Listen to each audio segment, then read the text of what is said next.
509 ক পাঁচশো অনুযায়ী। 509 509 এক অনুযায়ী কম। পোস্টমর্টেম রিপোর্টটা দিবে।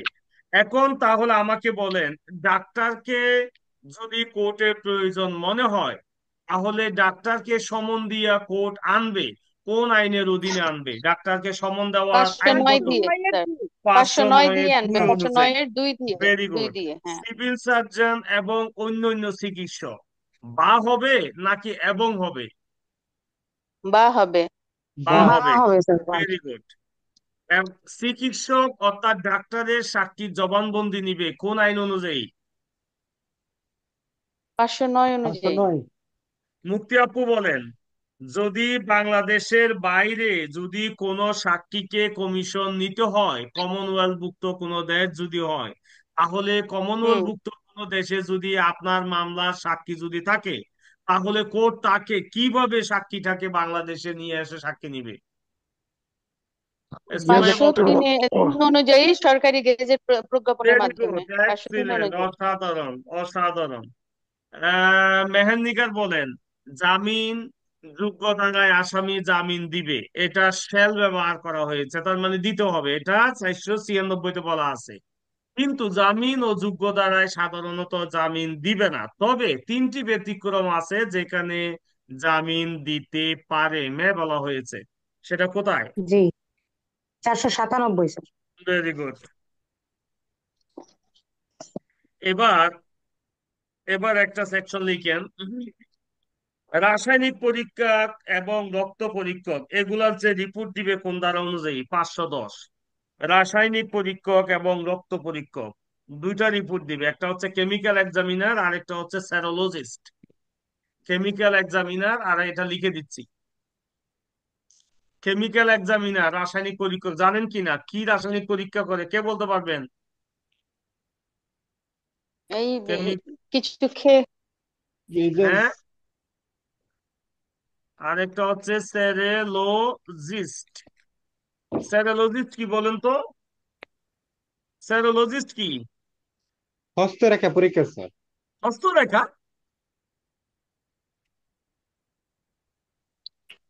স্যার হস্তরেখা তো ফিঙ্গারপ্রিন্ট। স্যার, এটা হস্তরেখা তো জানি না তো স্যার। ও, স্যার তো এটা বলেন রক্ত পরীক্ষা, এটা কি? এটা রক্ত পরীক্ষা, হ্যাঁ। পড়েন সবাই, 510 পড়েন, এখানে বেশ কয়েকটা রিপোর্টের কথা বলা আছে।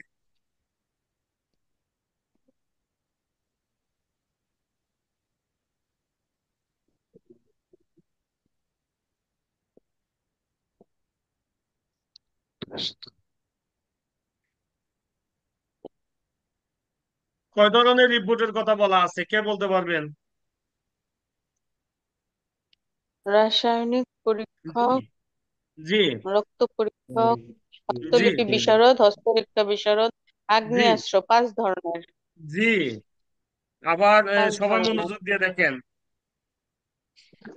কেমিক্যাল, আবার ওনার সহকারীও আছে কিন্তু, রক্ত সহকারী রাসায়নিক পরীক্ষক, পরীক্ষক। হস্তলিপি বিশারদ হ্যান্ড এক্সপার্ট, হস্তরেখা বিশারদ, হস্তলিপি এবং হস্তরেখা, পার্থক্য কি? কি স্যার এটা? স্যার, হস্তলিপি হচ্ছে হাতের লেখাটা। হ্যাঁ, আর হস্তরেখাটা হচ্ছে হাতে যে রেখাগুলা থাকে স্যার, সেইগুলা। স্যার ফিঙ্গারপ্রিন্ট যেটা। হ্যাঁ। ফিঙ্গারপ্রিন্ট এটা। আর আগ্নেয়াস্ত্র কি? আগ্নেয়াস্ত্র ওই যে আর্মস টার্মস পাইলে, স্যার বন্দুক টন্দুক পিস্তল। এই তো সোহাগ তো আবার বন্দুক টন্দুক একটু বেশি। ভালো, এটা ভালো। আচ্ছা, এটা আমি বলি, আসামিকে একটা প্রশ্নের অ্যান্সার দেন সবাই। আসামিকে গ্রেফতার করার সাথে সাথে তার কাছ থেকে অস্ত্র, অন্য অন্য মানে অন্য অন্য যা যা আর্টিকেল পাওয়া যাবে সেগুলো সাথে সাথে তার কাছ থেকে নিয়ে উদ্ধার করতে হবে। এইটা উদ্ধার করার ক্ষমতা আইনে দেওয়া আছে, তার কাছ থেকে যা আছে সেগুলো নিয়ে নিবে। কোথায় বলা আছে? লিজা, 59 লিজা ধারায় স্যার। বলতে পারবেন। হ্যাঁ, 59 ধারায়। কি বলতেছেন স্যার আপনি? 53 ধারাতে বলা আছে, 53। জি, 53, জি, হ্যাঁ। 53 53 রাইট। 53 ধরা। 59 তো হুম। বলা আছে যে আপনার এই পুলিশ বা ম্যাজিস্ট্রেট কে জনসাধারণ যে কোনো ধরনের সহযোগিতা হুম। করতে বাধ্য, তাই না? জি জি স্যার। জি। আরেকটু ইয়ে করতে হবে তাইলে। এখানে কয় ধরনের রিপোর্টের কথা বলা আছে? 5 ধরনের। মনে থাকবে কিনা? কোন আইন অনুযায়ী, কোন ধারা অনুযায়ী? 510। 510 510। অনুযায়ী। Very good. আচ্ছা, এখানে একটা প্রশ্নের উত্তর দেন। এগুলাকে তাদেরকে সাক্ষী হিসেবে তলব না করেও কি এটাকে কোর্টে যদি দাখিল করে, তাহলে সে এসে যে সাক্ষী দিত সেভাবে কি এখানে সাক্ষী হিসেবে গ্রহণযোগ্য হবে কিনা? জি স্যার, ব্যবহার করা যাবে, সাক্ষী হিসেবে ব্যবহার করা যাবে। তার মানে ব্যক্তিকে না ডাইকেও এগুলোকে সাক্ষী হিসেবে কি করা যাবে? ব্যবহার করা ব্যবহার করা যাবে। Very good. যাবে। আচ্ছা, এই যে ডাক্তাররা, ডাক্তার মহোদয়েরা যে সাক্ষ্য দিবে কোর্টের সামনে, এদেরকে কি শপথ পূর্বক জবানবন্দির মাধ্যমে দিতে হবে, নাকি জবানবন্দি ছাড়াই এদেরকে সাক্ষ্যটা দিতে হবে?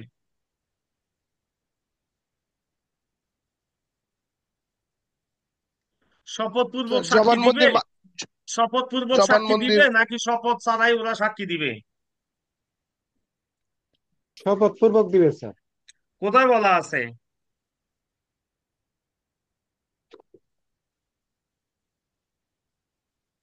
স্যার 510-এর কয়ের 1 উপধারাতে।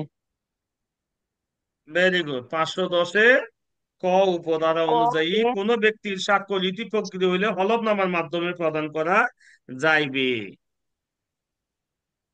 এবং ব্যতিক্রম অনুসারে বিধান কোনো আদেশ প্রক্রিয়া না উপযুক্ত মনে করিলে। ধরেন এটা, এই সাক্ষীকে কোর্টে একটা গুরুত্বপূর্ণ প্রশ্ন করি আপনাদের। ধরেন একটা মামলায়, ধরেন 325 বা 26-এর মামলায় মেডিকেল সার্টিফিকেট আছে, কিন্তু আয়ু সাহেব ডাক্তারকে ওই ইয়েতে সাক্ষীর তালিকায় নাম দেয় নাই। তাহলে আপনি ডাক্তারকে সাক্ষী হিসেবে কিভাবে আনবেন? যেহেতু আয়ু যদি নাম না দেয় সাক্ষীর, তাহলে আপনি ডাক্তারকে ডাকার কোনো সুযোগ আছে? তাহলে স্যার মেডিকেল সার্টিফিকেট তো এটা সাক্ষ্য হিসেবে আর কি ব্যবহার করা যাবে। সেটা করব, কিন্তু আমি সাক্ষীকে আনতে চাচ্ছি। মানে ডাইরেক্ট সাক্ষীকে কোর্টে আমি তাকে উপস্থাপন করে তার কাছ থেকে আমি জেরা করে বের করব প্রকৃতপক্ষে। তো সেক্ষেত্রে আমি যদি সাক্ষীকে যদি, সরি, সাক্ষীকে বলতে ডাক্তারকে যদি আমি আনতে যাই, তাহলে ডাক্তারের নামটা তো চার্জশিটে না দিলে তো সাক্ষী আনার অতিরিক্ত সুযোগ নাই। তো আইও তো ভুল করে সাক্ষীর নাম দেয় নাই, তাহলে আমি তারে কোন আইন দিয়ে আনবো? স্যার স্যার এটা এটা কি এই হচ্ছে যে গিয়ে 510-এর কয়ের কেমিক্যাল 2 রিপোর্টের আদালতের মাধ্যমে মাধ্যমে আনবো কি স্যার, আনা যাবে? কেমিক্যাল আবেদন রিপোর্ট। হবে। হ্যাঁ। স্যার 510-এর কয়ের যে 2 উপধারাতে যেটা আছে, আদালত যদি উপযুক্ত মনে করে তাহলে বাদীপক্ষ বা জি আসামির আবেদনের ভিত্তিতে। জি, এটাই সেটা আমি বলতে চাচ্ছি, জি এটাই সেটা। জি স্যার। জি, স্যার ভেরি গুড। বুঝি নাই ব্যাপারটা, আরেকটু যদি বলতেন। ব্যাপারটা হচ্ছে, ধরেন 326 ধারার মারামারির মামলা, এটা তো একদম মনে করেন গুরুতর। 326-এর করা মামলা ব্যাপার। হইতে গেলে টোটাল কয়টা উপাদান লাগবে? 20টি। 20টি। সরি স্যার, 8টি। 8টি। ঠিক আছে।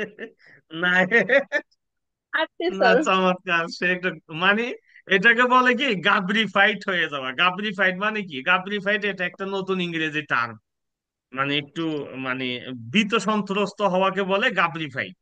এই তো এটা, এটা হচ্ছে এখন 326-এ 8টা আমরা পড়ছিলাম, তাই না? আচ্ছা, স্যার 8টি ক্ষেত্রে।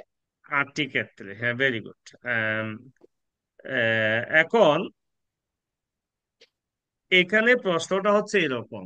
ধরেন 326-এর একটা মামলায় ডাক্তার অবশ্যই গুরুত্বপূর্ণ সাক্ষী, কারণ এই যে ধরেন অঙ্গহানি হইল, মুখ থেতলায় গেল, তারপরে 2 চোখ নষ্ট হয়ে গেল, তারপরে কান, শ্রবণ শক্তি নষ্ট হয়ে গেল, তারপরে দৃষ্টি। দাঁত, দাঁত ইয়ে হয়ে গেল, তারপরে দাঁত উপড়ে দৃষ্টিশক্তি ফেলেন। চলে হুম। গেল, তারপরে এটা থেতলায় গেল, অথবা পার্মানেন্টলি আমার ডিসফিগার হয়ে গেল, তার মানে তেতলাইয়া একেবারে ডিসফিগারেশন হয়ে গেল, পার্মানেন্ট ডিসফিগারেশন। তা হচ্ছে এই 20 দিন, 20 দিন যদি হসপিটালে থাকে স্যার, সেটাও তো গুরুতর আঘাত। রাইট, রাইট, কতদিন?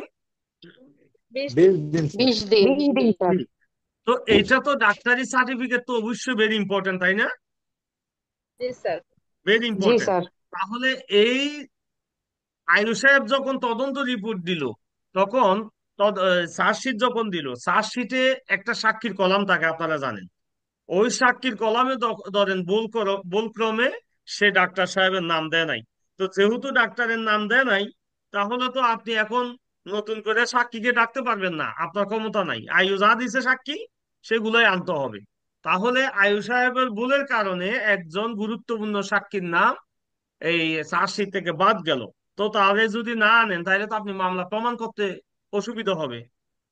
তাহলে জি স্যার। সেক্ষেত্রে আপনি ডাক্তারকে আনবেন কিভাবে? তখন একটা দরখাস্ত দিতে হবে এই 510-এর কয়ের 2 উপধারা অনুযায়ী। এই জি স্যার, বুঝতে পারছি। Very good. এরপরে আসেন এখন।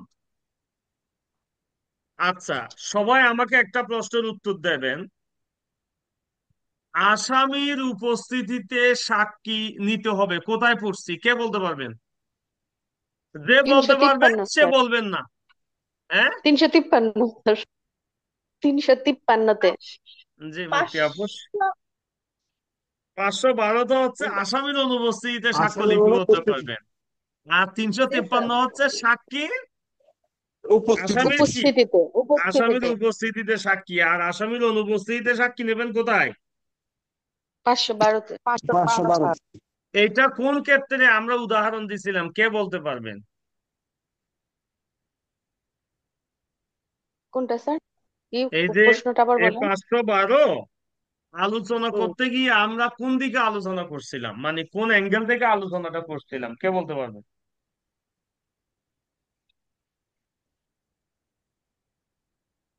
স্যার, এটা কি যে হুলিয়ার সাথে আর কি হবে, যেটা হচ্ছে ইয়ে করলো, মানে আসামিকে খুঁজে পাইলো না, তারপর হচ্ছে সমন দিল, তারপর পরোয়ানা, হ্যাঁ, তারপর স্যার এটা। রাইট। আগান, গো হেড, গো হেড, গো হেড, গো হেড। ইয়েস, লাইনে আছেন। হ্যাঁ, বলেন বলেন বলেন। আরেকটু আগান। স্যার, ধরেন প্রথমে সমন দিল, হচ্ছে কাজ হইলো সমন না। দিলে ওয়ারেন্ট মনে পাইলো না, ওয়ারেন্ট দিল, তারপর কাজ হচ্ছে হইলো স্যার। না। তারপরে জি 87 স্যার। এবং 88 হুলিয়া দিল, কাজ হইলো না। তারপরে তার বিচার করবে কোন ধারা অনুযায়ী, 339-এর বি অনুযায়ী। তাহলে তার বিচার করতে গেলে তার অনুপস্থিতিতে সাক্ষী নিতে হবে। তার অনুপস্থিতিতে সাক্ষী নিতে হইলে তাইলে 512 দিয়ে নিতে হবে। Very good. 353-র সাথে 512 কে যেন লিখে দিচ্ছে। Very good. আর এই 353টা এদিকে আসবে না, এটা মাথায় রাখেন। 353 যাবে কোন ক্ষেত্রে? যেদিকে আসামি থাকবে, ওই 87 মানে এই মানে শুরু থেকে আসামি থাকবে, ও কিন্তু পলাতক থাকবে না। আর এখানে কিন্তু ওই 512তে আসামি কিন্তু পলাতক থাকবে। 512তে কিন্তু আসামি কি থাকবে? পলাতক পলাতক। থাকবে। পলাতক থাকবে। তাহলে ভেরি গুড, এটা ভালো একটা উদাহরণ দিচ্ছেন, থ্যাংক ইউ। এইবার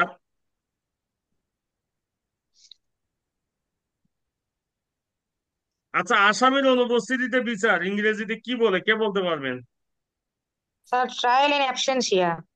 হ্যাঁ, trial in absentia, very good. এবার আসেন, ফৌজদারি মামলা স্থানান্তর, হেডিং দেন। ফৌজদারি মামলা স্থানান্তর বা ট্রান্সফার অফ ক্রিমিনাল কেসেস।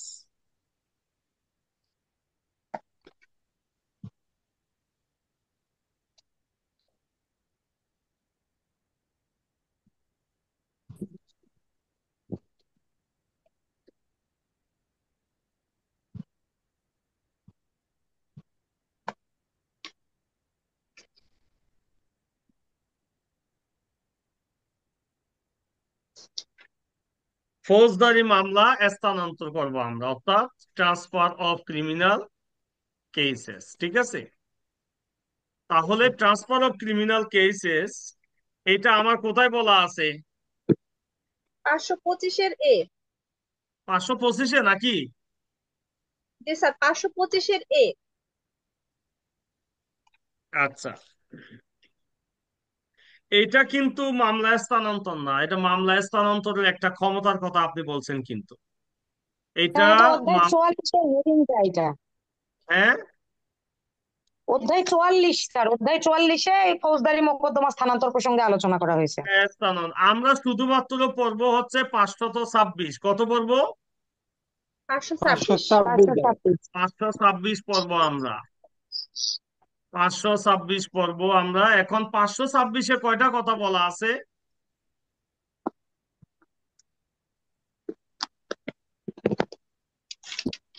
তার এখানে অনেকটা বলা আছে ক্ষেত্রে। হাইকোর্ট বিভাগ মোকদ্দমা স্থানান্তর করতে পারবে এবং স্বয়ং তার বিচারও করতে পারবে। এটা হেডিংটা। জি, হাইকোর্ট বিভাগ মামলা হস্তান্তর করতে পারবে অথবা স্বয়ং হার বিচার করতে পারবে। তাহলে এখন একটা প্রশ্ন থাকে না, এই মামলা স্থানান্তরের ক্ষমতা তাহলে কি দায়রা আদালতের আছে নাকি নাই? আছে স্যার। কোথায় বলা আছে?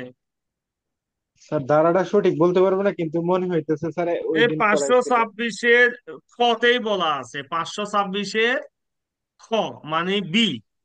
দেখেন তো একটু আছে কিনা নাকি নাই। আছে স্যার, 526-এর খতে মোকদ্দমা আচ্ছা, হস্তান্তরে দায়রা জজের ক্ষমতা। আচ্ছা, আম, বলেন তো, রিভিশনের ক্ষমতা ফৌজদারি কার্যবিধিতে কোথায় বলা আছে দায়রা আদালতের?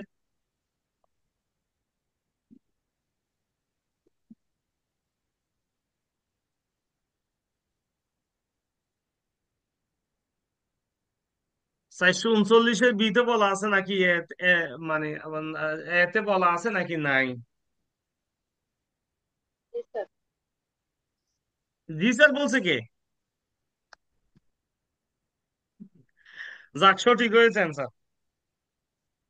আর হাইকোর্টের রিভিশন পাওয়ারটা কোথায় বলা আছে হাইকোর্টে? 439 স্যার কত হাইকোর্টের। পাঁচশো কত? উনচল্লিশে, 539 বলা আছে। 439। 439। 439। আপনারা জি, পরীক্ষা যত কাছে 439। আসতেছে সবাই 400 জায়গায় 500-তে চলে যাচ্ছেন কেন? এইভাবে জাম মারতেছেন কেন? হ্যাঁ, স্যার আমি তো 400 বললাম।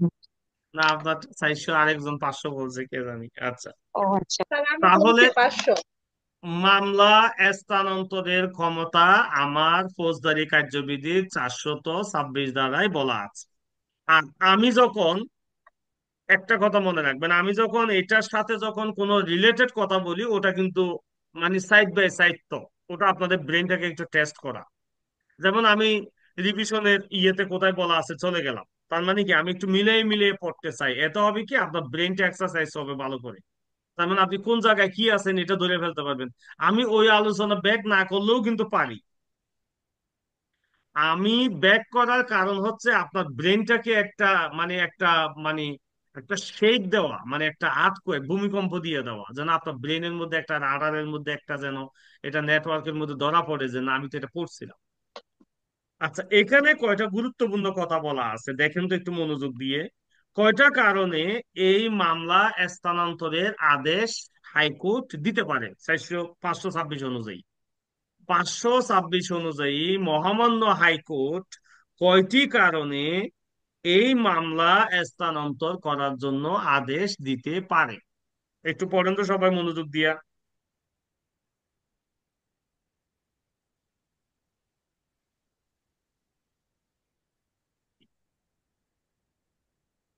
যেমন 1 নম্বরটা আমি সহজ করে দিই, তাহলে বাকিটা আপনারা বের করে ফেলবেন। 1 নম্বর হচ্ছে, আদালত যদি মনে করে, হাইকোর্ট যদি মনে করে ন্যায়সঙ্গত ও নিরপেক্ষ অনুসন্ধান বা বিচার আমি পাবো না। অর্থাৎ আমি আমি যে কোর্টে মামলা আছে ওই কোর্টে আমি ন্যায়সঙ্গত, নিরপেক্ষ আমি ওই কোর্টে বিচার পাবো না, তাহলে আমি হাইকোর্টে এসে বলবো স্যার আমি এই কোর্ট থেকে কোনো ন্যায় বিচার পাবো না স্যার। তাহলে এই জন্য স্যার আমার স্যার মামলাটা আপনি স্থানান্তর করে দুয়ে এখান থেকে সরাইয়া আরেকটা জায়গায় দেন। তার মানে আমি দুয়ে বলা আছে ন্যায়সঙ্গত, স্যার। নিরপেক্ষ অনুসন্ধান বা বিচার পাবো না, এটা আমি কোর্টকে একটা কথা বলে দেবো যে স্যার আমি এখান থেকে কোনো ন্যায় বিচার পাবো না। এটা সুমাইয়ার কোর্ট, সুমাইয়া যে মামলাটা করতেছে এটা সুমাইয়ার ওই কি ওই শ্বশুর বাড়ির মামলা। তাহলে স্যার এখানে স্যার আমি কোনো বিচার আমি কোনোভাবেই সম্ভব না, কারণ সে ওইদিকে অর্ডার দিয়ে দিবে। কথা ঠিক কিনা? জি জি স্যার। স্যার। জি স্যার। কেন, সে তো তার ওই আত্মীয় স্বজনের বাইরে গিয়ে আমার পক্ষে তো কোনো অর্ডার দিবে না, দিবে? না স্যার। এত সহজ না। তাহলে এটা যদি আমি হাইকোর্টকে বলি স্যার আমি এই কোর্ট থেকে অন্তত পক্ষে স্যার ন্যায় বিচার পাবো না, তাহলে স্যার মেহরবানি করে আপনি এই কোর্ট থেকে সরাইয়া আপনি অন্য কোনো কোর্ট আমাদের দিয়ে দেন। এটা একটা কারণ। দুই নম্বর কারণটা কি? এই কারণে তাহলে কোর্ট কি ট্রান্সফার অর্ডার দিবি? দুই নম্বর কারণটা কি বলে? আইনের জটিলতার প্রশ্ন উদ্বোধন হলে স্যার। জি, এমন একটা, জি সাফায়েত সঠিক বলছেন, এমন একটা আইনের জটিল প্রশ্নের উদ্ভব হয়েছে যেটা এই কোর্ট সমাধান করতে পারবে না। ধরেন জি কিছু স্যার। কিছু ল ম্যাটার আছে, এই ল ম্যাটার গুলো ওই যে নিম্ন আদালতের কোর্ট বোঝার ক্ষমতা নাই এগুলো। এই জন্য তো আমরা অনেক সময় কি চাই, মতামত পাঠাই না, মতামত চাই হাইকোর্টে পাঠাই না আমরা। জি স্যার। এই সিভিলে মতামতের একটা সেকশন পড়ছেন কোথায়, কে বলতে পারবেন দেখি? একটু ব্রেনটা আরেকটু অন্যদিকে গিয়ে একটু ডাইভার্ট করে দিই আপনাদের।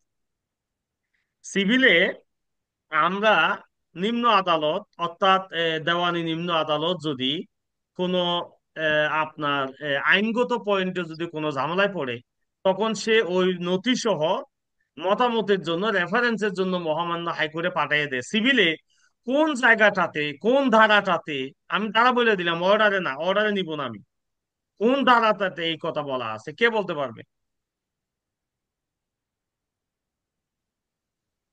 একটু লোড বেশি হলে বললেন, আমি সরে যাব, লোড বেশি দিতে চাই না আপনাদের, এমন আপনারা মোটামুটি টেম্পারেচার এখন সবার হাই, এখন লোড বেশি দিব না, তারপরে একটু বলেন। আমি বলি রিভিউ, রিভিশন, তারপরে রেফারেন্স, এই জায়গাটা তো চলে যান, সহজ করে দিলাম আপনাদের। রিভিশন তো গতকালকে আলোচনা করে ফেলছি সিভিলে। 115 ধারা স্যার রিভিশন। স্যার হ্যাঁ, 116 হবে কি? না, 15 তো রিভিশন, আমি তো রেফারেন্সের কথা বলতেছি। 15 স্যার। স্যার, 15 যদি রিভিশন হয় তাহলে 16 হওয়ার কথা স্যার, এরকমই হওয়ার কথা। ম্যান নিগা একদম আন্দাজি ধরেছে সামানে। কি করবো স্যার, 115তে রিভিশন এটা মনে আছে স্যার, কিন্তু হ্যাঁ, রেফারেন্সেরটা মনে নাই। রিভিউ বলে দিই, রিভিউ হচ্ছে 114, সেটাও বলে দিলাম। তাহলে 114 এর একটু আসলেই কিন্তু অ্যান্সারটা পেয়ে যাবেন, তো আগে আসলেই পেয়ে যাবেন। না, এক স্যার বগুল হয় নাই 112। 100, বগুল 114 হবে না, একটু আগে আসে না। 112 স্যার। না, আরেকটু পরে যান। ও, ও পরে যেতে হবে।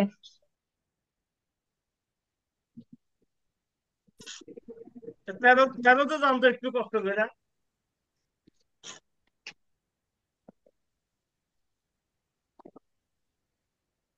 স্যার হাইকোর্ট বিভাগের রেফারেন্সের কথা বলা আছে 13-তে। এইটাই, জি জি জি, এইটাই বলতেছিলাম। জি, 113 বকুল, থ্যাংক ইউ। হ্যাঁ, এভরিওয়ান, বকুল এভরিওয়ান কে বলছে 113, হ্যাঁ সঠিক হয়েছে বকুল, ভেরি গুড। তাহলে জটিল কোনো আইনের যদি উদ্ভব হয়, তাহলে আমরা বলবো স্যার এখানে একটা আইনগত প্রশ্ন রয়েছে, এই কোর্ট এটা ইয়ে করতে পারবে না, আপনি স্যার অন্য কোনো কোর্টে এটা মামলাটা কি করে দেন, ট্রান্সফার করে দেন। 3 নম্বর কারণ কি? সবাই তো 2 নম্বর কারণ বললো, 1 নম্বর আমি বললাম, 3 নম্বর কারণ একজনে বলেন। এটা একদম সহজ, এটা মামলাটা দুজনের সুবিধাজনক একটা স্থানে দিতে হবে, দেখেন। মানে দুজনের যে, সাক্ষী নিতে যেখানে জি সুবিধা স্যার। হবে সেখানে আর কি। জি রাইট, সাক্ষী এটা জমা সুবিধার্থে যেখানে হবে। জি, যে স্থানে বা স্থান নিকট অপরাধ সংঘটিত হয়েছে তাও পরিদর্শন করা অপরাধের সঙ্গে অনুসন্ধান বিচারের জন্য প্রয়োজন, অর্থাৎ এটা মানে কনভেনিয়েন্ট, সুবিধাজনক অবস্থানে যার জন্য আর কি, ঠিক আছে। তিন, জি স্যার। এরপরেরটা কি? এই সাক্ষীটা কিন্তু এখন এই সুমাইয়া, আপনি কিন্তু সাক্ষীটা কিন্তু আগে বলে ফেলছেন। আগেরটা হচ্ছে আপনার যে স্থানে অপরাধ সংঘটিত হয়েছে ওখানে, যেখানে সুবিধা হয় আর কি, হ্যাঁ, জি স্যার। মানে পরিদর্শন করার জন্য যদি কোনো ইয়ে সন্তোষজনক ইয়ে হয়। এরপরে আপনার ইয়েটা, আপনি এখন এটা বলেন, পক্ষসমূহ বা সাক্ষীগণে সাধারণ অসুবিধার দিকে নিয়ে যাইবে। ধরেন আপনি মনে করতেছেন মামলাটা ধরেন গাজীপুর,